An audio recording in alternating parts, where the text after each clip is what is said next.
The Pacers get it done in overtime against the lowly Orlando Magic, all thanks to a brilliant, absolutely brilliant Malcolm Brogdon game. We'll talk about what happened in that game and the impressive play of Jalen Smith, what's clicking for him in Indiana, before talking about Dwayne Washington, who was kind of struggling since the trade deadline. Lots to talk about on today's Locked On Pacers podcast.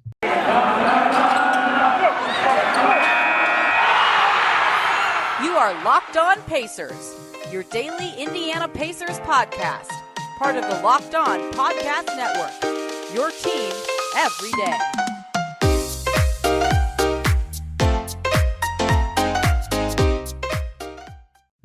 Welcome in to another edition of the Locked On Pacers podcast, where we, of course, talk about the Indiana Pacers as always. My name's Tony East. I cover the team for Forbes and the West Side Community News. And today, Malcolm Brogdon takes over for the Pacers, guiding them to victory in Orlando. Going to talk about all that action, how the Pacers came back from down 18 points to steal a win against the Magic. And then, speaking of that Magic game, Jalen Smith, 15-15, plays the most minutes of any big by a while. We can belabor the Pacers' decisions given his contract and where he could be headed with the future of this team. But he has played very well since joining Indiana. I want to talk about what's clicking for him. And on the flip side of that, since the trade deadline, Dwayne Washington, who was really a bright spot for the Pacers as a rookie this season, has not played as well since the trade deadline. What's going wrong for him? Can we identify maybe what he could be doing better for this team going forward? So some yin and yang going on here. And that's kind of how it is for every Pacers game. They win. They played well in overtime to beat the Magic in Orlando. Malcolm Brogdon was awesome. These all seem like awesome things for the Pacers, and yet most fans obviously are deterred by wins at this point of the season and would like to see losses. But it was a very fun game, a very, very fun basketball game. Malcolm Brogdon was just absolute, but beyond any notes of what happened during the game, beyond the order of events, beyond the highlight plays, Malcolm Brogdon was magnificent. 31 points on 18 shots. He got 15 free throw attempts up. He was absolutely dominant driving to the basket. And the reason that's, so noteworthy to me is just 2 nights ago, Monday night, the Pacers played the Magic, and they were awful at driving. It was their worst rim attacking game of the season by a mile. Frankly, they had under 30 points in the paint, and with Brogdon back, they immediately ratchet that number up where they're scoring no problem, and he's drawing fouls to the tune of 15 free throws. They finished with 46 points in the paint. They get back to normal with their lead attacker, and he plays 41 minutes. He plays in overtime. He plays in the fourth quarter for the first time in months and months. He was absolutely fantastic. With all that, 11 rebounds, 8 assists, nearly a triple-double, plus 5 in the win. Malcolm Brogdon was absolutely magnificent and continues to draw the praise from his teammates. Jalen Smith called him a bucket, a term that you wouldn't normally expect for a guy with the play style of Brogdon, but it was true in this game. And Carlisle called him the best player on the floor. And it's hard to say anything but that when he carries the team like he did in this game. He guarded the Magic's guards well in this game. Jalen Suggs struggled at times. Cole Anthony was 4 for 13. You can go down the list of whatever guard you want to pick for the Pacers. Gary Harris didn't score or didn't hit a bucket. Terrence Ross was 2 for 6. All of them struggled. And Malcolm Brogdon was a big part of that. He just shows, since he's returned, how they were very if they win the game against OKC, every game he played in since the All-Star break ended, they would have won. They would have beat OKC and then beat the Celtics and then beat the Magic in this game and lost when he didn't play against the Magic Monday. Now they lost in that overtime, so this is a pointless discussion, but the margin is very thin for them being an undefeated team when he plays since the break. He gels very well with the new look team that plays fast. He's scoring lights out right now. He's shooting the ball pretty well. His defense looks good. I get it. There's not an age connection with him and the rest of the core of this team, but if the Pacers are really trying to be good next year, as Kevin Pritchard and Rick Carlisle have alluded to, Malcolm Brogdon playing games like this should give them all the confidence in the world that he can be a piece on this team next year. Now, if they want to get younger and continue to build slower than they suggested, yeah, it makes sense to move him at that point. But I don't want to I've said belabor twice now in the show, but I don't want to get into that point again today. Today is about Malcolm Brogdon absolutely dominating the Orlando Magic and leading the Pacers to victory. And in overtime specifically, he was excellent in that game. Assisted the game-tying Halliburton dunk early in the OT period, helped set up Buddy Hield's 3, hit 2 free throws to extend the lead to 8. Again, great defense, a rebound to when they were up 6. Like, he just did a lot when it mattered. So excellent Malcolm Brogdon game, once again showing what his value can be for this team, and they really needed it because not a lot of guys really reached up to their potential in this game. This might have been the worst Halliburton game since the Pacers acquired him. 21-6 doesn't even sound that bad, but 4 turnovers, 7 for 16 from the field. He took 10 threes, and it's actually good to see him be aggressive, I think, if you're the Pacers, who you've seen him be passive often, and that be one of his weaknesses, even per his own admission. Now, Tyrese Halliburton said, I believe it was after the Thunder game, that he needed to be more aggressive in that game. So to see him do it is good, but the shots were not falling in this game. The turnovers were a problem in both games against Orlando. Buddy Hield was 6 for 17. He made 17 points on 17 shots. 2 bad O'Shea Brissett games in a row. He had an awful offensive stint in Orlando. Those guys who have been sort of rocks for the Pacers on offense since the trade deadline were not very good in this game. Goga was terrible. This was the worst Goga game I've seen in a very long time in this game. Lance Stevenson was 3 for 8. It was his first game back from injury. Good to see him. The Pacers needed him with the second unit and was a big part of them getting back on track driving the ball, but he was not very good. And Dwayne Washington was 1 for 9 with 2 turnovers. So a lot of guys struggled, but Brogdon was great. Halliburton was fine. And then Isaiah Jackson fouled out. I could do a whole segment on that, and I might talk about that just briefly here. But he was excellent in his minutes. Didn't miss a shot, 16 points, 7 rebounds. His defense continues to be impressive. Terry Taylor was good again. He is every time he plays, plus 14 in his 18 minutes. He had 6 points and 3 rebounds. And Jalen Smith, 15 and 15. Holy cow. It's getting to the point where he played 37 minutes, which Jackson fouled out, and Goga was awful. It was the worst 2.5 minutes he's played all season. They had no other bigs besides Terry Taylor, who's playing the 4 behind O'Shea. So they had to play Jalen a lot in this game, and I still think they're playing him too much given the contractual situation he has next season.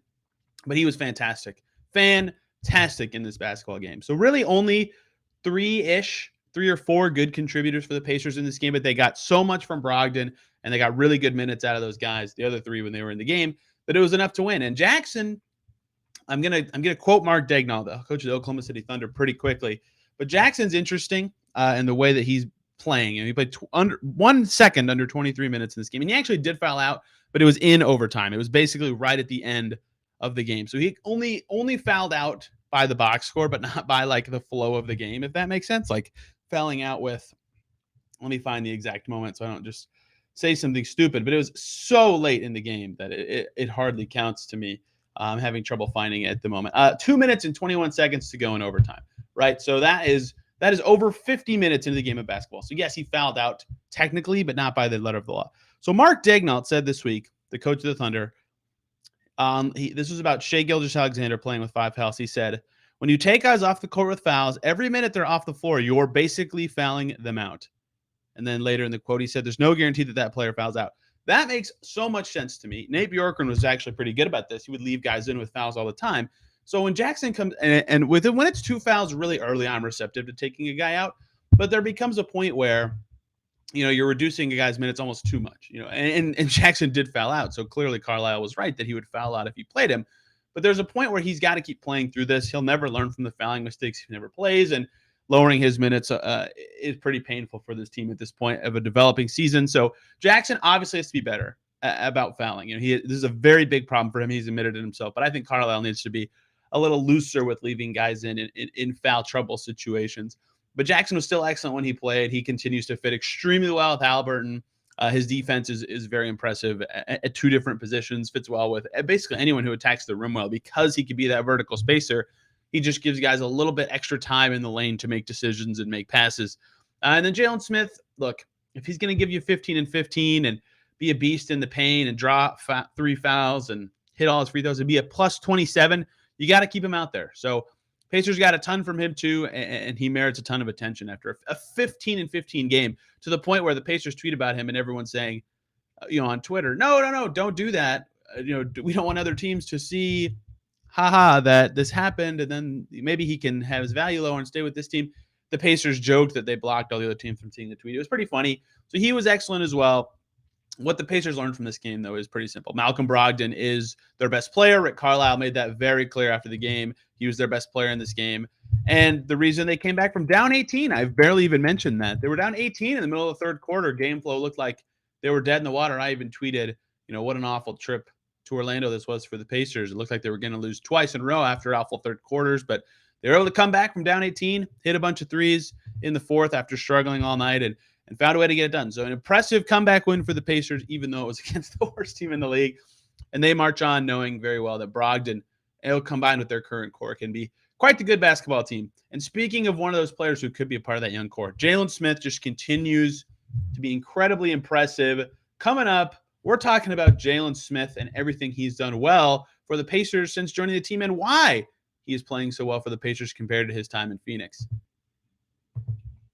Speaking of things that have gone well, let's talk about BetOnlinenet, though, because football might be over for this season, but basketball is in full steam ahead for both pro and college hoops, although as an IU fan, I choose to ignore college basketball these days. And from the latest odds, totals, and player performance props to where the next fired coach is going to land, BetOnline.net is the number one spot for all of your sports betting needs. BetOnline remains the best spot for all your sports scores, your sports podcasts, and your sports news this season. And it's not just basketball. BetOnline.net's your source for hockey, boxing, and UFC odds and information. They've got all the coverage and info you need right over on their website, BetOnline.net. Head over to that website today or use your mobile device to learn more about the trends in the action. BetOnline is where the game starts. Thank you, as always, for making Locked On Pacers your first listen today and every day. For your second listen, maybe go check out Locked On Now, where you can hear about what happened in every single NBA game from Locked On hosts that night. I'm on it every single time the Pacers play, covering what happened in their game. The Magic host will be on there. They'll all be there. You can learn about the Thunder winning, so the Pacers do not actually lose ground in the tanking race on this particular night. Let's talk about Jalen Smith, like I alluded to earlier. 15 and 15 games merit this kind of segmented discussion, and I've talked about Jalen Smith on this show quite a bit. You know, Evan Sidery, who covered the Suns, came on and talked about what he did with Phoenix, and I talked about his contract situation, and there's a lot of Jalen Smith intrigue. But he had 15 rebounds in this game. That was a career high. 15 points was higher than he scored as a rookie. He had a game in Phoenix scoring 19 this season, but, you know, a career game for Jalen Smith, one game after getting ejected. What is going so well for him here? And, you know, the Pacers keeping him is going to be extremely hard. Although I will say, you know, I've been discussing the situation with other people in the league, just in general, like around the NBA. And a lot of them are like, you really think he's going to get more than $4.8 million? And, you know, they're not plugged into the Pacers day to day like fans and people who cover the team are. So yeah, I get why they're a little incredulous at first. And I still think he has the ability to get more than that. But just remember, it takes a bigger sample than 8 games for the league and its key players to really come around on this kind of stuff. But anyway, Jalen Smith was awesome in this game. 15 and 15 is a career night.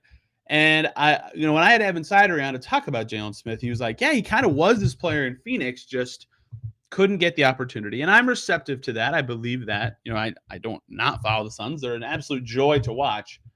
But he is better here than he was there. Like, no doubt, the stats bear it out perfectly. Even per 36, get rid of the fact that his opportunity is bigger. Per 36 minutes, this is before this game, but he had 15 and 15. So these numbers are all actually higher than I'm probably about to say. His scoring is up over 3.5 points. His steals are up. His blocks are down. His turnovers are down. His assists are way up. His offensive rebounds are down, but his defensive rebounds are up. Basically everything except for offensive rebounds. He is at the same level or better than he was in Phoenix on like a rate basis. And he's shooting lights out from 3. 46% prior to this Magic game. He struggled as a stretch. He was 1 for 3. You know, everything that he needs to do to get on the floor more, or needed to do to get on the floor more with Phoenix. Drive to the basket, shoot threes, play a little defense, get some steals, you know, kind of rotate off ball. He's been a very good off ball defender with the Pacers. He didn't do them in Phoenix as well as he did here. If he did, he wouldn't have been traded for Torrey Craig. So obviously he's playing better than he did there, or else he would not have been available to the Pacers, and the cap was a factor in this trade as well. But everything has shaken out right for him to be kind of unleashed here. And I think there's a lot of reasons for this. And the most obvious one is just the style and expectations of his play here. This is not a knock on Chris Paul, which it's going to sound, if I'm starting with a caveat, it's always going to sound like a knock. Chris Paul is one of the best point guards of all time. This is not a knock on Chris Paul. Chris Paul also plays very rigidly, and he's so good at going through the reads of plays and executing things. And the Suns in general are very good at those kind of things. Even when campaigns in, they're good at that. Even when Book is running the offense, they're good at being very methodical and getting guys open via elaborate schemes and sets. And that stuff is great. That stuff is also hard for young players. They have to learn an offense that's way more challenging than anything they've ever run before. They have to know where to stand. They have to figure out how to read the game really quick, especially playing with Chris Paul. That's even a higher level than some NBA teams, right? So, yeah, it works. The Suns are the best team in the league. I'm not belittling the Phoenix offense, but it's not a good situation for a young player like Jalen Smith, who then comes to the Pacers, where it's almost exactly the opposite. It's a bunch of young guys right now who don't know each other that well, and it's not a system that is that rigid. It's way more free-flowing, especially now, and it's a lot of guys who are like him that are kind of read and react and quicker and still young and spry. So, yeah, the Pacers will grow into more offensive sets as they grow together and can practice more, quite frankly. I think they've only practiced 4 times since the All-Star break, since the deadline, really. So more stuff will be implemented, sure. But part of the reason he's succeeding so much to me in Indiana is Jalen Smith can just play more free and play outside of, just such rigid stuff and timing and all that stuff that's really challenging when you're a young player that you have to learn. And he could learn that stuff as his career goes on, but that's part of what it's been for him. The other part is expectations. When you're playing on the Suns or you're playing on a good team in general, you're expected to come in and produce. There's not as long of a leash for you to grow and to make mistakes. TJ Leaf stunk, but that was part of the issue with him is, he didn't have time to make mistakes. It took 2 or 3 games of that happening, and they would put someone else in at the backup for. Aaron Holiday had the same problem. He had about 4 games in the rotation before Nate McMillan went to TJ McConnell in his sophomore year, right? You don't get that kind of time on good teams.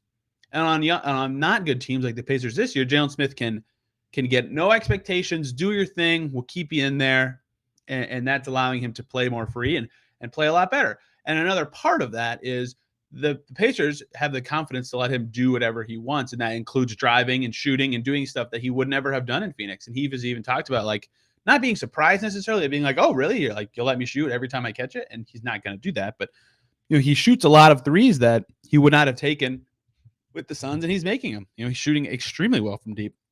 He's shooting 3 times as many threes per game as he did with Phoenix. Obviously playing way more minutes, though, per 36. 3 points this season, he was at 3.7 3-point attempts per 36 with Phoenix, 6.1 with the Pacers prior to this Magic game, right? So there's a lot of freedom and confidence factor going into how he's playing. And then the glass, he's just dominating all of a sudden. With the Suns, again, I hate to keep going back to that, but his defensive rebounding numbers are up, and that's something that they needed him to do. The Pacers have been one of the better rebounding teams in the league since he got here, and he had 12 defensive rebounds in this game, right? He clearly has fit well with the Pacers, how they play, and what he needs to do.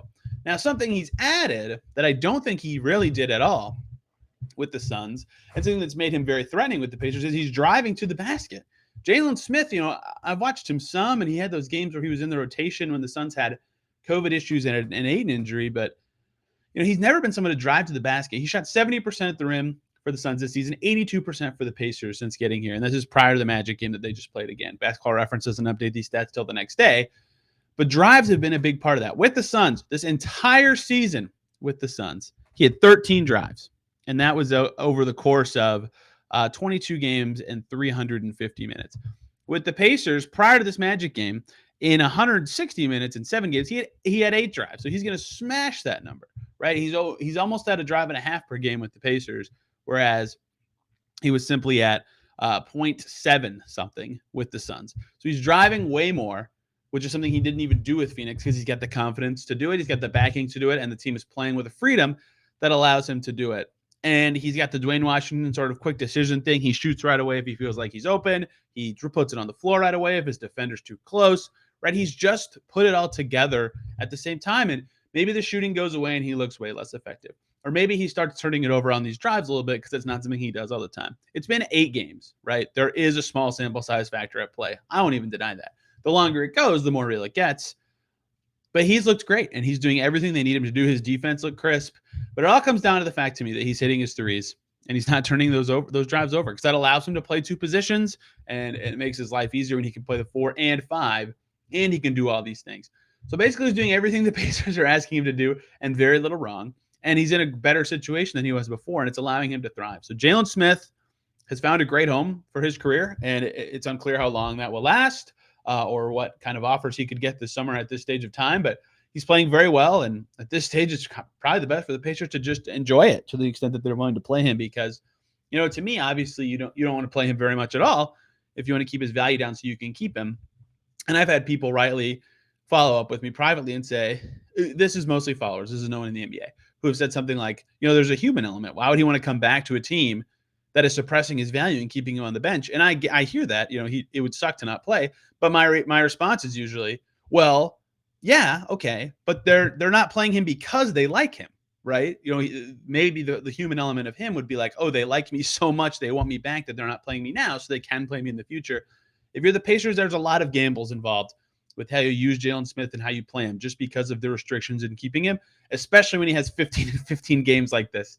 So they have to play it well if they want to keep him, and they have to give him the best offer they possibly can and hope that he stays. But he has found a situation where he can thrive, and the Pacers have done a good job so far, again, in a very small sample of games, of unlocking him. And it's been very impressive to watch, and I'll be very curious how long this can last. Now, someone on the flip side of what's happening to Jalen Smith is Mr. Dwayne Washington. One of the bright spots for the Pacers this season as a rookie, was in the rotation even when they were kind of healthy and playing well. And in December and January, getting over 10 minutes a game, was thriving for the Bad Ants. And then splat. It is all completely just fallen. It is back on ground level for Dwayne Washington. What's going wrong? Coming up, we're talking about that. But I want to tell you guys first about the good people over at Rock Auto, because with the ever-increasing numbers of makes and models, it is impossible for your local chain auto parts store to stock all the parts you need. To get in there, they ask you the embarrassing questioning about the exact specs of your car that you either don't know or you do know, but they don't carry the part that you need anyway, so they got to order it. Then you got to go back and get it. Takes forever. It's never in the aisle you think it's going to be in the store, so you got to talk to someone anyway. It's all very annoying.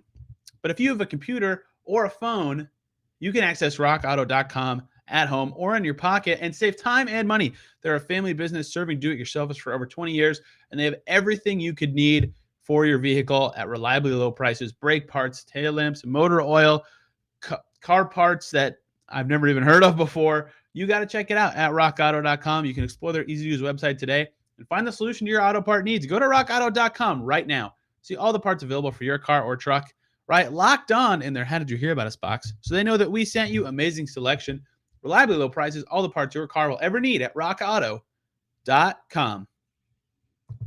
Thank you again for making Locked On Pacers your first listen every single day. Let's talk about Dwayne Washington and his struggles recently. I can't ignore it for too much longer. It needs some attention. And not necessarily because I want to just throw fire on guys playing bad. It's about talking about solutions. How can the Pacers maximize this rookie? Because there was a time this season when I thought they should try to convert this guy's contract. In fact, when they bought out Tristan Thompson, his slump was just starting, to the point where I was kind of waffling on if it made more sense in my head to convert Duane Washington's contract or Terry Taylor's. Now, Terry Taylor is the answer for me, no doubt.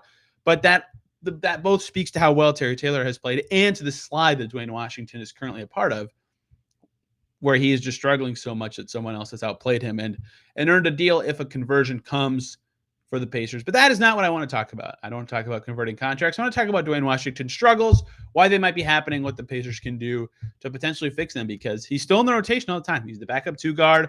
He was the backup 1 with Brogdon out, right? They don't have a ton of guards, especially with Sykes hurt. They've had a lot, with Duarte hurt, not Sykes. I was looking at 2 names at once. That between Brogdon being in and out and Duarte being in and out and Lance being in and out, they've needed him every game. He still played 17 minutes in this one against the Magic, and they did very well in those minutes, but he mostly just synced up with a good bench unit in this game. So Dwayne Washington Jr., right? Since the trade deadline, and really I'm going to include an extra game here. One game before the trade deadline, they played the Hawks. That was after the Sabonis trade. So since the Pacers traded away their core of their team and switched up their roster, Dwayne Washington has played in 9 games. I can't get all 9 in the basketball reference thing. I can get 8 of them. But in the 8 games prior to this Magic game, in those 8 games, 16 minutes per game, he is shooting 27.5%. A ghastly number. 29% from 3, which means his 2-point percentage is in the toilet. And I don't even have that in front of me. 57% from the free throw line. Even that's not good for a shooter, right? 1.4 assists, 1.1 turnovers, basically even there. Less than 5 points per game. A negative in the plus minus in all but the last 3 games of that sample. Dwayne Washington has completely hit a wall with his shot. And that's so low, especially given what we saw from him before those games, that it's not a fluke and it's just a really, really long, poor stretch, but it's combined with the turnovers being up. You talk about 1.1 turnovers per game in less than 16 minutes, right? Let's go with the stretch before that. The game before they traded away Sabonis up to his first game in the rotation in Chicago the day after Christmas. He played in 3 games before that, but didn't play over 10 minutes. From that stretch, this is 20 games. He played 24 minutes per game. So basically 150% of the minutes and had 1.2 turnovers per game. So 0.1 more in 150% of the minutes, right? So he's turning it over way more. And his 3-point percentage is way down, and his attempts are way down even. In that stretch I just described, from that debut game where he played over 10 minutes in Chicago to the game before they traded Sabonis and traded away their whole team, 5.2 3-point attempts per game. And again, there are some minutes at play here where he was playing 23 minutes and that down to 16. Now it's only 3 attempts per game in the 16 minutes he's getting since the trade deadline. So his attempts are down, his turnovers are up, he can't make anything. What is going on? Because everything is worse for him offensively. And even when he was playing well on offense in the stretch from December to early February, his defense was poor, right? That's one of, in fact, calling it poor is nice. He may be one of the worst defenders in the NBA, and he's a rookie guard on a 2A. It's not like there was a high expectation for his defense, but it's been really bad. So he has to be good on offense to make up for it. He has not done that. So part of it is this, I think. His touches that he's gotten since they traded away Sabonis, since they traded away LeVert, since Torrey Craig was dealt, Brogdon was hurt, Lance was hurt. This is all I just named a bunch of guys who have the ball a lot, right? What he's been asked to do since the deadline has been more create-y. They've been asking him to try to pass more with worse weapons to finish those plays with the guys he's playing with. So he's not a good creator for others yet, and they've been kind of slamming him in point guard minutes, trying to make it happen. With Brogdon was out, Lance was out, Duarte's been out. Guys have missed time that have forced him to kind of be a creator, especially when Brogdon wasn't playing in those fourth quarters. He was playing at point guard in some of those minutes, and he is not necessarily great at that yet. In fact, why did I say necessarily? He's just not great at that yet. So handling the ball more and just being asked to create for others more is hurting him because, with the old team, when he didn't often play with Sabonis, but when he was with Sabonis or when he was with LeVert or when he was with Brogdon this time frame, or when he was with all those other guys, he was just kind of run around, catch and shoot, or run around and make your quick decision with the ball. And that's something he was really good at. I still have a note on my podcast notes tab for an article about him where I put, he never holds the ball. When he catches the Popovich role, he's great at it. Boom, he's doing something. He's driving, he's shooting, he's passing. He does something. He still is doing that now that he's struggling, but that's way more of a weapon when you're running around off ball and you're catching against a bet defense than now where he's kind of handling the ball more. So that's kind of the crux of all his struggles to me. His role has changed and his teammates have changed. And for him, that's a lot of change for a guy like him who is a rhythm shooter who causes disruption by making quick decisions. He can't make quick decisions when he's asked to make harder decisions. And he's not in the same role where he's running around catching and shooting. He's actually creating the shot for himself a little more.